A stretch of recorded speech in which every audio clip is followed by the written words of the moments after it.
let's see, do we need that? Yeah, sure. All right, so I am going to be giving you guys the presentation that was my group case study for the systems and maintenance course that I received a scholarship from this lovely district, and we received a national scholarship seat as well. So it was a very, very cheap, especially, and that being virtual, the cheapest way to get anybody to a course through the Master Brewers. This is the one that I've always really been wanting to take. I've heard through friends that it's absolutely fantastic. And the instructors themselves kind of said that because just by the nature of being the maintenance program, you can see like the heads of maintenance departments are usually the people who are least likely to get 2 full weeks off of work to go out to Madison to do this class. So they were really happy with the attendance being virtual. And I think that was the first time I was looking at doing it either way. And so the scholarship was definitely a wonderfully excellent surprise. So as by our guidelines and rules of our district, if you receive scholarship, you do have to present something about that course that you took, just to kind of share the wealth and bring some of that knowledge back to the group. And I found that this was one of the most excellent case study groups to be a part of, because this is something that, so kind of the purpose of the way we kind of built it and the way I'm kind of translating it to our group as well, is to provide a framework for a brewery maintenance program. So the specific request of the course was to focus on putting together the financial data for an existing brewery, just kind of tagging, kind of the situation was an older brewery, noticing costs going up year after year. But our goal as a whole, we're just kind of ultimately to provide practical steps for either a new or an existing brewery to adopt into practice. And then secondly, we wanted to make sure the approach was accessible for any size brewery and any size budget. A lot of the stuff that the course does go into, it might focus more on the more expensive software-based maintenance programs, stuff like that, which was very, very helpful. But they did a great job, and actually some of the students as well were really good about piping in about ways that their brewery, if a much smaller brewery that either can't afford some expensive maintenance software, stuff like that I'll go into later. Just really cool ways to kind of do this kind of stuff on a dime, and to just make sure it's not just solely focused on large scale breweries with a full maintenance department, things that we can all kind of adapt and put into practice ourselves, or as this might be able to kind of get these things kicking off right away to make your life easier down the road. All right, so this is just the names of the other students that were in my group with me. So we had a guy out in Hong Kong, guy in Ireland, and then Chad and I were good old Midwest kids. So usually that was kind of a time crunch to get everybody together for this stuff. So usually right before class was good, because it was late in the evening for Justin on Hong Kong, and getting towards the late afternoon for Irish guy. So I want to give them credit. They helped put most of this information together. So our problem was the perceived increase in maintenance downtime costs year over year threatens profit and future expansion plans due to the uncertainty of the costs to the ownership. So we identified our task as to identify, measure, and verify these year-over-year changes of maintenance costs, then provide recommendations for reducing overall maintenance costs, and then also make sure we consider the sustainability of those recommendations. The problem that we found that we were kind of running into this, why we're attacking this in general, was just insufficient maintenance data collection. And by accurately tracking maintenance spending and downtime, we could have avoided maybe just getting to the point where you think you're spending more, but you're not really sure. The excessive maintenance spending, so just making sure we're implementing effective proactive maintenance, sustainable maintenance practices. And this is more not sustainable, like environmentally friendly carbon footprint reduction, that kind of sustainable. This more in this presentation is going to be used for just the longevity of these implementations, making sure everyone is just the operator buy-in, for each piece of equipment, for each employee, and just equipment ownership, just to make sure throughout the company as a whole, everyone's on the same page, and can continue to, once you put all the work in to implement a program, that everyone is participating and continuing to improve upon it, rather than doing a bunch of work and everything falling by the wayside the second you turn the corner. All right, so first of all, we want to identify our points of interest. So first kind of start to this, and this is no easy task by any means, but just starting with an asset inventory. And this is, it seems like a pretty daunting task. I actually was, and we did a really huge unit on SOP writing and just going through the best practices on writing SOPs, best practices of following SOPs. So that can kind of coincide with this like tagging, labeling each component of each piece of equipment. So for example, like in writing SOPs, I was looking at, I'm just looking at like going from like vorloffing to a lautering. Like there's a bunch of valves everywhere. There's a bunch of pumps here and there, like naming each pump. It's not just that one pump right there, which, sometimes you're training and you're just more doing pointing and everything. This is actually going through, giving every valve a name, giving every pump a name. It can be 1, 2, 3. It can be, whatever you want to do, but just kind of a way to identify each thing, so that in the future, not only for your SOPs, but then for this kind of maintenance tracking, you actually know where that valve is, how often it gets replaced, and that kind of stuff we'll go into a little more.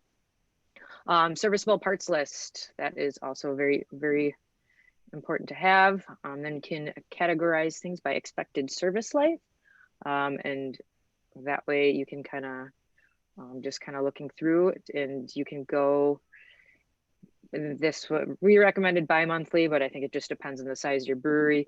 Just doing an inventory, see what you have gone through, see what kind of thing, how often are you going through gaskets and clamps? How often are you replacing valves? How often are you replacing valve rebuild kits? That all that kind of stuff, and just kind of seeing what are the things that are tending to disappear out of the spare parts and stocked room the most. So for preventative maintenance, and so this is so once you go through, identify all that equipment, the next is to kind of start to identify preventative maintenance. And so for this, we want to put together an SOP.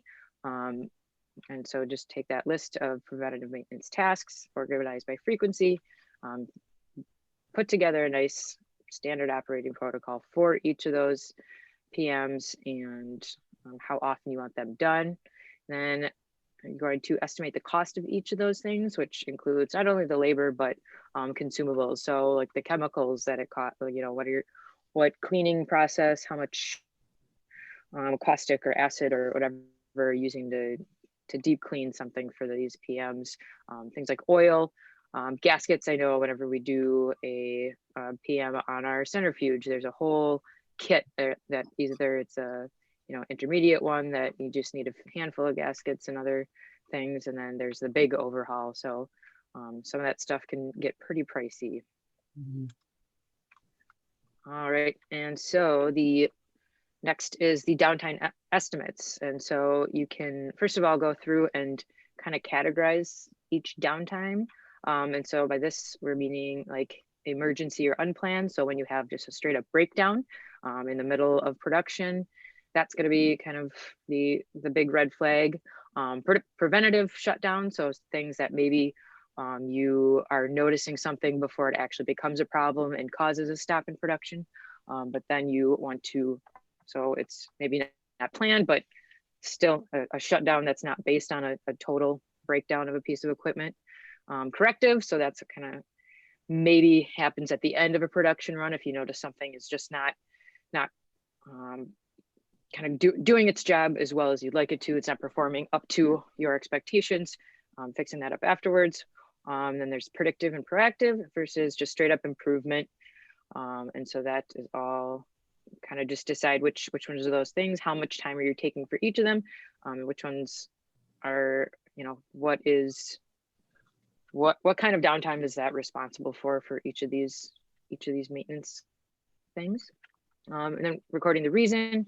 So that kind of, I think by recording the reason, you can then categorize into those, including the utility or the equipment that was responsible for those downtimes. And then also the man hours that were lost for that day, and then or estimate the week, the month. And getting this all together just really helps get that bigger picture. And go into that later. There is a, this is from one of the technical quarterly articles.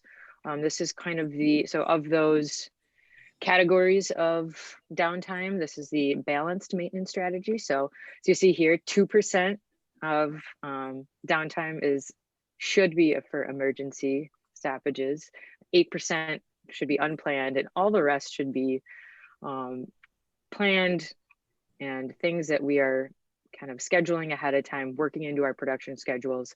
I know looking at this is definitely not something that I know we have a lot of old equipment at Capital, but I think 10% of breakdowns, I don't think that is, I think we have a much higher percent for those unplanned or emergency breakdowns, but I have been implementing a whole boatload of things from the entire course, especially this specific case study. So, so that's a thing. So next up we have, so the recommendations for the measurement of all of this. So first of all, just how might you go about performing this maintenance audits, or how do you start tracking these costs and downtime estimates if you're just getting started out, or if you're a newer brewery and everything has been running relatively smoothly, if you've got some nice bright shiny equipment. And even though I think I know better than that, just because it's bright and shiny new fresh out of the box doesn't mean it's gonna run perfectly every time. So some of the recommendations we came across in our course were so a CMMS stands for Computerized Maintenance Management System. And this is so again, this is probably for larger scale breweries. It can get pretty costly, but there is a lot of software that is actually integrated into the equipment itself. So just the nature of this software system is that it's going to be logging and tracking which part of the line was down, where these stoppages occurring, where those bottleneck areas. So that's all really nice. Again, expensive and definitely worth it, but this is that just integrated part of that large scale automated system. But we were kind of asking, like, hey, what about those of us who don't have any automation in our system at all? What's the best way for us to do that? That is, and Excel was kind of the first thing we could come up with. I'm sure there's other kind of much lower kind of priced or lower kind of tech ways to do it. But that was our kind of suggestion. So yeah, exactly. Pen and paper. So yeah, so as far as that downtime recording and everything, one of the guys mentioned that, and which is great, because we just set up a little 3-head can filler. So this was something I was implementing at the time. And he said when they have a little mobile filling unit that they pull everything out and set everything up. And again, it's this tiny little thing. There's no data recording built into the system. So he's just got whoever's kind of the lead of that filling setup. They have a notepad and they write down each, like DPAL, filler, or the like capper, seamer, all that, just kind of as a thing. And they just put a hash mark when something goes down. And whether or not you want to, it's simply just a count, like, oh man, the seamer, we had to stop, hold up production for the seamer 8 times, and DPAL maybe 5 or 6 times, or to the extent of even grabbing, like, I know I've got a stopwatch on my watch. We've all got our phones in our pockets at any given time because we use them for pretty much everything. So that having, nobody's walking around with a stopwatch around their neck like a gym teacher or something, but we all have a stopwatch of some sort. So whether you're timing those runs, seeing how fast you're doing that production, when you go down, you can just click that stopwatch, see how long you're down, and write down which item was down for that time. That was a kind of the low tech and low price way to find that stuff all out.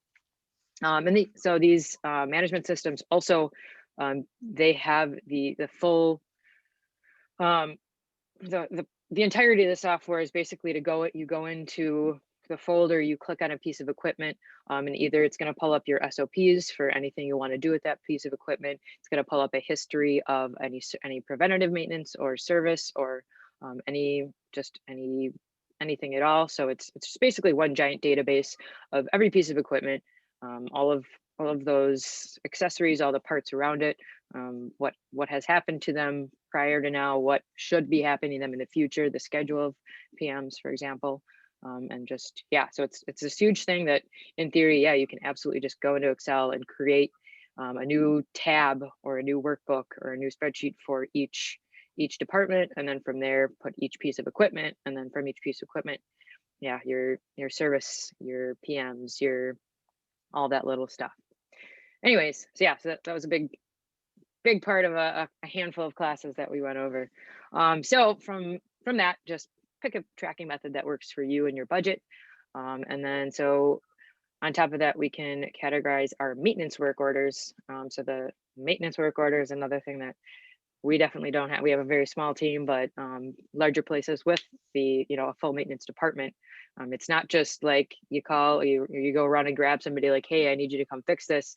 There is protocol in place. So this is an example of a little chart down at the bottom there of just where it is, what needs to happen, and just as much info as you can jot down on there. So the maintenance team can either fit it into their schedule, or to just have it, but also to have that that data for future reference, and just to plug that into your system so you know what broke down and when and how it got fixed. So yeah, I already talked about PMs, SOPs, stuff like that. So yep. So yeah, so those maintenance work orders, those can all get tracked back to kind of tracking all of this information as a whole. Let's see. All right, so cause of breakdown. So how far, and sometimes you can look at it like, is this thing breaking down because this part itself needs some attention, or can you track that mess up from something way upstream? Is there something going on further up the line that is really the actual root cause of this breakdown at this point? For example, just and this is just a really off the top of my head, the easiest example of if your filter runs are going really poorly, and you're getting stuck, and then just one step up, like, is it something wrong with the filter? Or so we centrifuge and filter our stuff. Maybe we need to be running our centrifuge a little slower. Maybe we need to be doing that, ejecting a little bit more frequently, stuff like that. That's just the simple and most kind of back to back, but it might not be that piece of equipment that's the problem. You could have something else going on that is later down the line. And then so by proactively kind of finding these things, then either we can do that preventative maintenance before it becomes a problem further downstream, or just identifying it and figuring out for avoiding future downtime. All right, verifying. So once we've got all our measurements taken from all of that data we were looking for, then we can kind of go ahead and do an annual comparison. So for those of us who've been around for a long time, once you have this data in there, you can just see, are we spending more time on one piece of equipment year after year? Are we having more breakdowns? And are we replacing things more often than we maybe should after the piece of equipment as a whole is aging? And should we be doing preventative maintenance maybe a little more frequently? And through this, then we can also maybe even see, once we get all this data together, can we put a price tag per barrel a year on these maintenance costs? So rather than just saying piece of equipment or this or that, or this area, that department, pointing fingers, which area is costing the most. It's more just, it's overall, like how much beer are we pumping out, and how much do we spend on maintenance overall? And then that way you can also see, are there any areas that are improving? Is there any particular spots that are doing much better, that you can kind of use those departments as an example for other departments to kind of try to follow their maintenance programs. And then the one big thing is just remembering to make decisions based off of data, not opinions. So going through and looking at the actual costs or the actual, downtime, stuff like that, not just, somebody who says, oh, this thing's been a real pain in my ass and it's just not running right. And, that person might just be extra whiny and didn't have anything else to be bitching about that day versus did you actually have downtime? Was everything running smoothly? And like, and I, what I and I hate to say it, but sometimes is putting money into making somebody's day a little bit easier. Is that going to make the beer better? Is that going to save us a little money in the future? And or is it just because at a certain point, yes, making your employees happier will absolutely come out as both financial and quantitative and qualitative good outputs through in the long run. But so you have to kind of listen and see which ones are going to be worth it and good for everybody, and which ones just like me, like, oh, I stub my toe on this all the time. How about I just look the hell where I'm walking? I don't have to, buy a new piece of equipment because I stub my toe on it, and I don't like how big it is. Yeah, it's a good example for my clumsy ass. All right, so recommendations for reducing costs. So the implementation of a preventative maintenance program is going to be the first step to cost savings just organically as it exists. So it pretty much, we're gonna just see that breakdowns lead to snowballing costs, and I probably don't have to tell anybody this, but just things that might not be at, like, we're just thinking of how much we're spending on the maintenance, how much are we spending on this, whereas there's a lot more that goes into it. Like for example, like if something breaks down, maintenance team comes on to start fixing it. Is the staff that would be operating that department, are they just kind of hanging out? Are they just kind of, shuffling through Instagram, checking, whatever, walking around chatting? And then are they going to be extending their shifts just to complete this production run? Are we going to get some overtime? Are we going to have people coming in extra days that they maybe shouldn't have had? And then, so maybe, little things to, that's just the nature of the beast. It's going to happen. So just having a little list of quick, small tasks that, hey, if we go, those couple little things that we don't have time to do during that production run, go over and grease up this part over here, go over and clean up that. Is there, little things you wait till the end of your shift to do? Maybe you can just start tidying up stuff like that, and just keeping everybody productive if these breakdowns do happen. And then on top of that, then from these breakdowns, are we going to lead to out of stock issues? Are we going to have to back order some of our shipments going out? And from that, it's, by back ordering, there's plenty of distributors I know that they just say, all right, fine, we're not going to pick any up till next month. That shelf is going to go empty at the store, or that tap line is going to go empty at a bar. And we've both gained and lost tap lines when just, the distributor for whatever reason just didn't get that one extra keg that they needed that month. And so the bar, owner is just like, nope. Like, all right, who's the next distributor over there? What do you got? You got a dark beer? I'll take your dark beer. And that's, so there's a place up in Eau Claire that when Berghoff Dark, I can't remember if they stopped making that. And so we gained that tap line, but the same distributor, which is awesome. But that was before intentional. that was intentional. Yep. And so the Berghoff tap line was on this place, and it's like right downtown where all the kids drink. And I don't see Berghoff as a real like young kid kind of beverage anymore, but this is right on kind of college drinking street. And it was just like, nope, like the Berghoff guy just happened to be sitting there one day, and somebody else whoever's dark beer was on before that, 10, 15 years ago, they just were out of stock that one day. He was going to bring him a keg the next day, and dude said, nope, you got a dark beer, I'll take yours. And so that's just that one little thing. Is that backup going to cause that item to miss a truck? And is that going to lead to future lost sales? And someday that the guy who only drinks that Capital Munich Dark, if he shows up and that's not on tap at that bar anymore, and right away, all right, never drinking that again. I'm got a new favorite beer, and so that's a, you can use a customer from life from that one stupid little breakdown. That's kind of dramatic, but that's a real story, and that's kind of how, especially, there are some people who definitely work like that.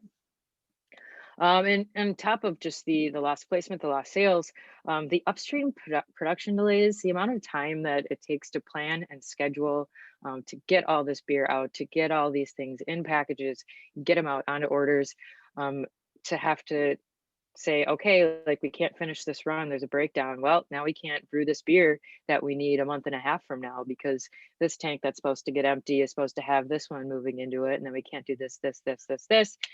And so now we're backing up, something a month and a half down the line. We might be not making our deadlines. Yeah, I feel like I'm whining about my job right now, but we've actually been pretty this year especially has been fine. We've been pretty comfortable with our moving our production along.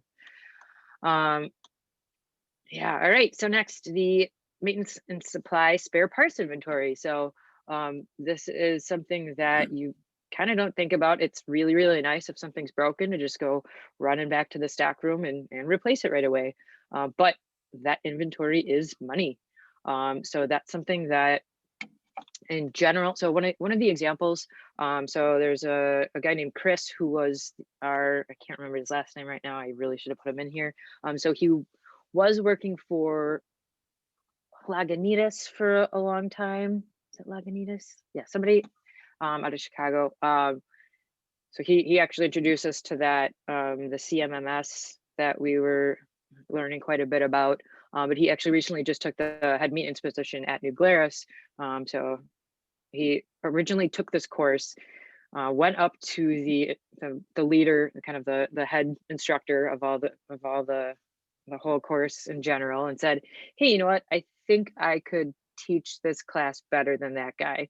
And then from there on out, he went in and put together, and he had awesome screenshots of the maintenance software, just giving examples of how everything worked.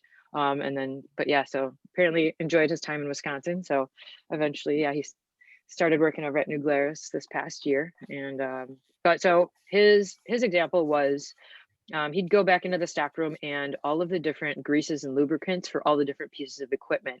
And a lot of this stuff is really stinking expensive. Like there's sometimes you get, these tiny little tubes for just, like, you can't believe the price of this stuff. And it has to be this special vendor, this supplier, because it's the same brand as the company that makes the piece of equipment, and blah, blah, blah, blah, blah. When you really kind of, if you take a big look, and he showed this picture of, like, there had to be 50 or 60 different tubes of lubricants and stuff in there. And he was just like, we reduced it down to a handful, like maybe 4 or 5, because yes, there is definitely certain things that do need to be used with certain types of compound. We can't use this type with this type of gasket and so on. But you can streamline that quite a bit. You can really get things kind of down to, I can use this for 2 different things. So not only do I need 2 separate, super, super expensive little tubes of expensive product, you just have one, and then you have a lot less room that they're taking up. People are losing things and buying new ones just because they couldn't find the other one. And this can also have you actually talking to your suppliers. Is there somebody or something you can be using that's quite a bit lower cost? Did the person installing the equipment recommend the high cost one to you because either he's getting kickbacks, or he knows it's suggested by the manufacturer, but if you throw him a case of beer or something, and he'll probably get you some better prices for equally as fantastic products. And that as a whole, and can you maybe streamline that purchasing if you're buying, similar products from multiple vendors? Can you streamline that? There's a lot of vendors out there who you guys carry like just an insane amount of products, whether it's chemicals, ingredients, all this other stuff that, like, you can actually just talk to one guy to get a good chunk of your stuff from. Yeah, Chris, I'm pointing at you. You can't see where you are on my screen, but yeah, there's a lot of people who do have a lot of this stuff to offer, and the way and this is kind of, especially this past year, has been really rough. But you're gonna by being able to just call up Chris and say, hey, here's this huge list of stuff I need. I don't need to call 6 or 7 people. That saves me a lot of time and energy. As much as we love to talk to each other, and this year there's so little human contact that sometimes that phone call, like, it's just, that's the one thing you need. But hey, call them up later. Go have, call them up on Zoom and have a beer with them. But if you can get your work done early, get all of your stuff purchased, that's saving you time. Time is money, you know. And on top of that, if there is any sort of quantity discounts, I know I think of that more on like raw materials. Like, obviously the more raw materials you buy from one person, whether you're writing contracts, whether you're just, putting together just a sheer volume over their entire portfolio of materials, that's stuff that you can actually find too by just talking to these people and seeing, what are my options. How can I even just shipping things on once. I noticed I had $100 delivery fee every time they delivered 1 drum of chemicals. Like, well, hell, I'm gonna make sure I get as many drums as I need, and it's a couple extra bucks ahead of time, but saving quite a bit of money by making sure you're getting everything all in one shipment. So on top of that, the spare parts, really only keeping what you have to have. What are the things that either that cause those shutdowns very frequently. Because one of the other things about having all this backup stock on hand is a lot of these things are taxable as assets. So your accountant we might be paying taxes out at the end of the year for these things that are just laying around for a rainy day or a just in case. So there's some things that we are actually spending money on that thing, even though, yeah, it was a couple bucks to just toss in the corner, make sure we have it on hand. But that does add up over time when you got a whole bunch of them. And then the preventive maintenance scheduling, you don't have to have a backup. You can call up and order that part if you get things fixed before they get to the point where they're going to break down on their own. And another thing is just to verify availability and shipment from your vendor. If it's a part that your vendor is guaranteed to have all the time and they're just up the road, or it's going to be a 1 or 2 day shipping, don't put the money into that part just to sit in your warehouse. Let them hold on to it for you. And if you can get it pretty quickly, or if, like, we've got a whole bunch of vendors that are literally up the road, so we can go drive up and grab them. And so it's stuff like that if you don't have to, let them spend the money on it and just pay out when you actually need it. You don't have to just have all that stuff waiting around for a rainy day, especially if your accountant is going to come grab you and shake you very, very hard for all the stuff you have just in case. I'm also listening to a lot of decluttering and minimalist podcasts lately. So just in case and for a rainy day are like terrible things to have stuff laying around for. So this is hitting on many levels for me. All right. Ooh, that animation. This is one of my slides, by the way. All right, so this is a tough one. So Jaime, who presented our pasteurization when was that? Sometime this past year. So he was our instructor for our financial module, which was so far over my head. There's a lot of stuff that I never would have imagined I would even understand the words of, much less being able to actually put these equations on a slide for you.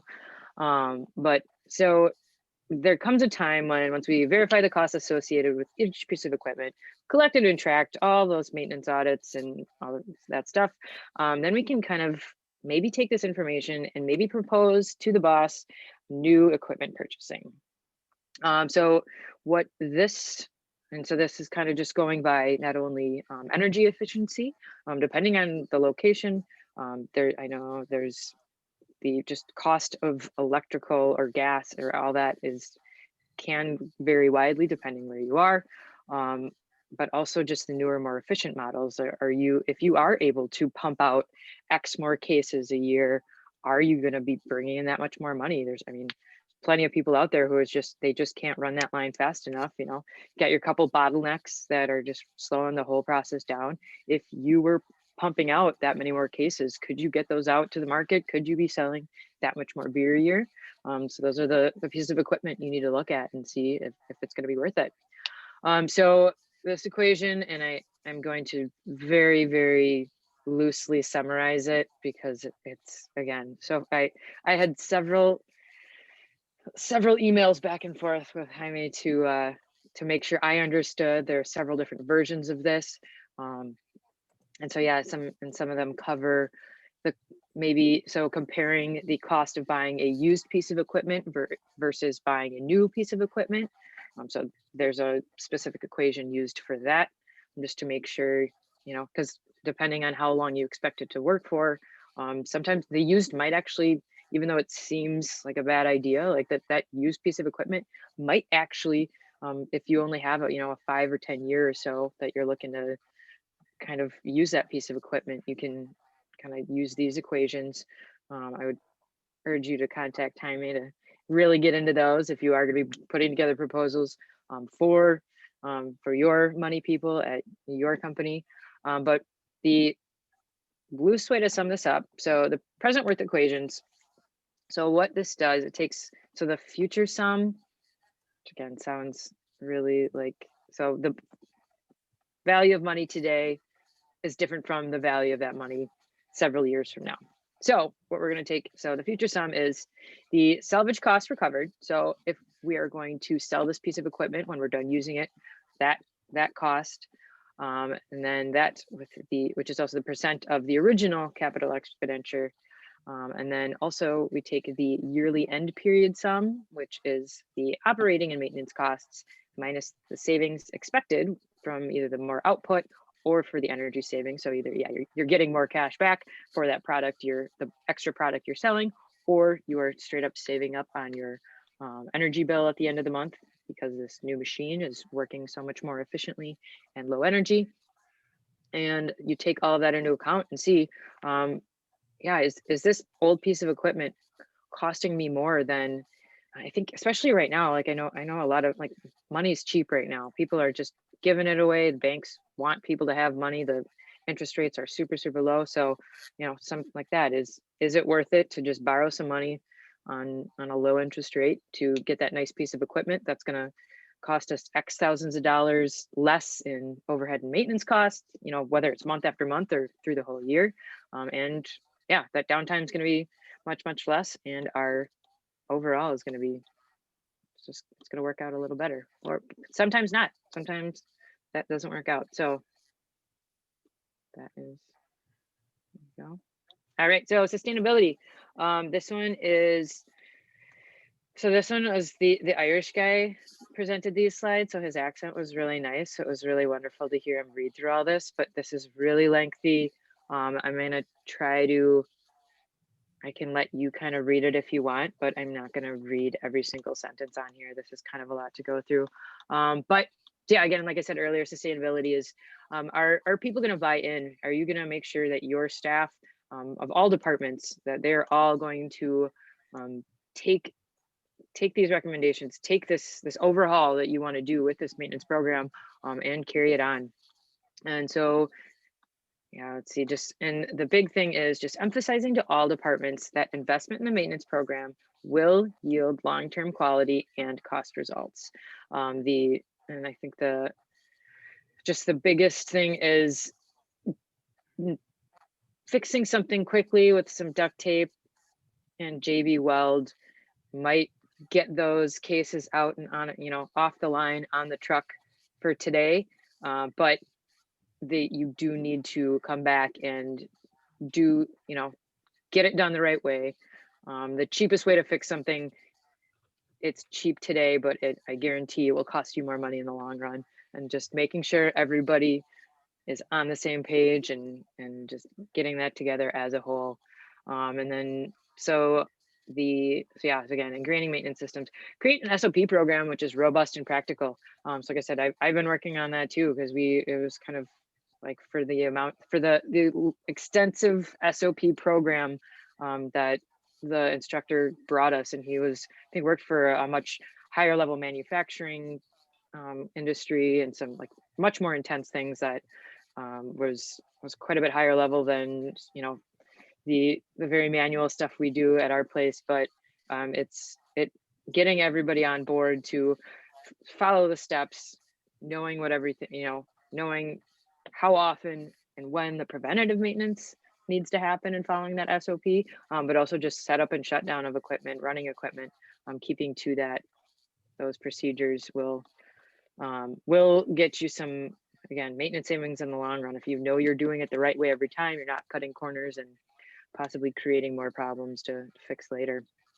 And then maintenance training program based on performance quality, just buying in from the ground up. Quality as a culture, just ingraining that into, you know, it's not just something we do, you know, once a month when we do our PMs and maintenance checks. It's, you know, it's all of the time. We are always striving towards keeping everything as high quality as possible, not just the product, but the equipment and how we are running it as well. So equipment maintenance across the whole organization. So developing cohesive management approach, just ensuring all departments of the brewery operations are aware how equipment maintenance is and what a high priority it is for the quality and for the long-term cost efficiency. Firefighting is not the only costly, but very serious consequences for the quality. Properly resourcing equipment maintenance procedures, training programs, SOPs will take time and financial commitment, which is also particularly difficult in smaller breweries. Heavy production schedules and smaller staff numbers. This is when maintenance can definitely come to a secondary concern. Feel that one.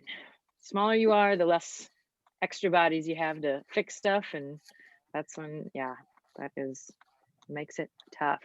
So ingraining that maintenance into the work culture, ensuring systems are robust and effective, just making sure that so the asset data, so that CMMS I was talking about, or just that Excel spreadsheet, that information that we got together on each piece of equipment, it needs to be read easily accessible to everybody. What we have been doing, we're working towards something better, but just having literally a yearly, monthly, weekly calendar book. If something breaks, or hey, I greased up these pieces of equipment, these valves, this and that, this broke down today, stuff like that, that just sits in the middle of the break room. Like everybody knows where that is. Everybody can see what happened, what is supposed to happen. So that planned maintenance, you can open it up right there. Everybody checks in. So just easily accessible. Or if it is on the computer, make sure it's on either a link right on the desktop if they're logging in, clocking in for work that day, if they need to get into those, whether it's the SOPs or the just all that maintenance data, make sure it's right there, easy. They don't have to, I can't find it, doesn't have to be an excuse. Develop the preventative maintenance, autonomous maintenance, and asset care programs to be as detailed and effective as possible. So routine maintenance programs, build it into standard operations, whether it's daily, monthly, weekly, whatever works for that piece of equipment. And buying in from the ground up, give operators ownership. Just find ways to make the people running the equipment take pride in it in some way or another, not just because they're getting paid to do it, but for just kind of creating that culture of taking pride in a clean, well-running piece of equipment. That's theirs, that's their baby. This is what they hang out with all day, every day. So whether that's just, whether there's rewards of some sorts, a little gold star, employee of the week, stuff like that. I don't think that necessarily works very, very well, but bonuses, obviously. We're talking about saving money, so maybe some sort of X amount of savings per department, maybe either they straight up get an extra bonus on their paycheck or some kind of fun party, pizza party, whatever. Or at the end of the day, just a simple verbal acknowledgement for people who are doing a great job. Speaking of that, Kevin, you're wonderful. You're doing a great job. Thank you. Kevin works for Capital, if anybody didn't know that, AKA Arthur Dent. All right, so next, sustainability. We are to continue this, make sure we keep it rolling. We want to create an SOP program that's practical, clear, concise, relevant SOPs, which are up to date. If you make things better, if you not cut corners, but if you find more efficient ways to do things, make sure you keep that updated into those SOPs. Make sure everybody learns that. If Kevin and I figured out a much better, easier, and more effective way to do something, we're gonna go tell the rest of the group. I guess that's just Tom these days. So, it just, which I found it's kind of funny, like, in training new people or just moving from, if one employee leaves, just hearing some of the things like, oh shoot, like I thought we changed that, forever ago. And like, oh, well, nobody told so-and-so that, so they still been doing it this old way. And they've been, doing a fine job, but it just takes twice as long to do it that other way when a couple other people found a much better way to do it. So developing SOPs, routine approach. So just having that, again, SOPs, we had several hours of lectures on just SOP development, the checks and balances that go into developing that SOP. And yeah, it's a huge project, and really doing it the right way is a much larger task than I expected. Again, easy access, making sure everybody knows exactly where everything is, whether it's, if it's online, make sure that's a link right front and center where they can find it, or cloud storage, whether it's a shared drive, if everybody has it, they can actually, like a lot of people use Google Docs, stuff like that, and make sure it's online, make sure everybody knows. And if anything gets updated, that gets shared with everyone. Staff engagement, ownership, SOP design, implementation, ongoing feedback. Just make sure you're keeping in touch with everyone, and constant review of the process. Health monitoring, keeping SOPs alive, just keeping everything functional and in good use. All right, let's see, how many more of these do we have? Ooh, all right, this is it. So maintenance training as a culture. Just keeping up the good work, just cohesive culture, just all around.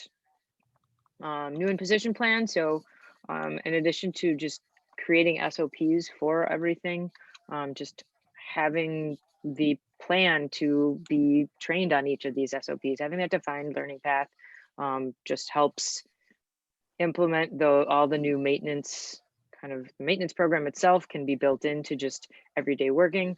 And then from that, you can define and refresh job descriptions, and understanding among employees and product quality comes directly from job performance. Again, just that ownership of each person. Ooh. There we go. All right, this is the last one. Whew. So rationale. So just kind of putting all this stuff together gives employees a sense of purpose and holds them accountable. And that leads to increased morale. If they feel like they're part of the team that's helping keep everything running smoothly and saving costs, it feels good to do good.